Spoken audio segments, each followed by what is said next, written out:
Hello বন্ধুরা, আমি দারুণ স্বাদের ইলিশ ইলিশ মাছ পাতুরি করে দেখাচ্ছি। এই ইলিশ মাছ নুন হলুদ তেল মাখিয়ে 10 মিনিট রেখে দিয়েছি। এখানে সাদা কালো সর্ষে 1 চামচ করে, আর পোস্ত 1 চামচ, 2টো কাঁচা লঙ্কা, তার সঙ্গে একটু নারকেল দিয়েছি অল্প করে, দিয়ে এটা বেটে নিয়েছি, বেটে রেখেছি। আর যখন বাটবেন তাহলে একটু তেল নুন দিয়ে বাটবেন, তাহলে তেঁতোটা একদমই লাগবে না। বন্ধুরা, আমি এগুলো বানিয়ে ফিরে এলাম। দেখুন বানিয়েছি।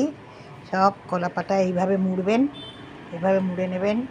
আর এখানে একটু তেল ব্রাশ করে এই চাটু বসিয়েছি, চাটু প্যান বসিয়ে দিয়েছি, গরম হয়ে গেছে। অল্প একটু তেল ব্রাশ করে নিতে হবে।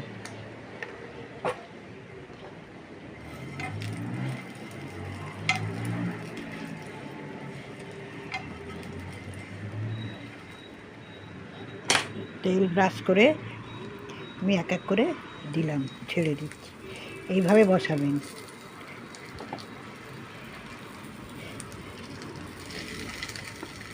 হ্যালো বন্ধুরা, 10 মিনিট হয়ে গেছে। আমি এবার ঢাকাটা খুলে একটু উল্টে দেব।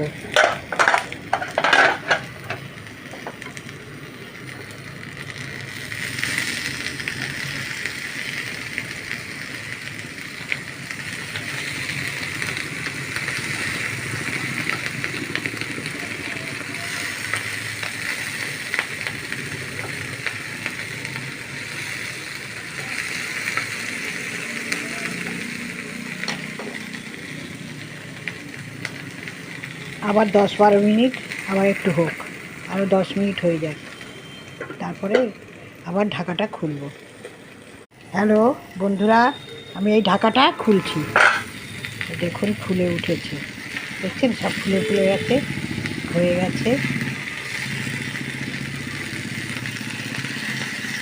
এইভাবে যখন বাটনাটা করবেন তখন একটু মিষ্টি টিষ্টি নুন চিনি সব ঠিকঠাক আছে কি না দেখে নেবেন, তাহলে আরও সুন্দর লাগবে, টেস্টি হবে আরও। আর যত পারবেন শিলে বেটে খাবেন আরও ভালো হবে।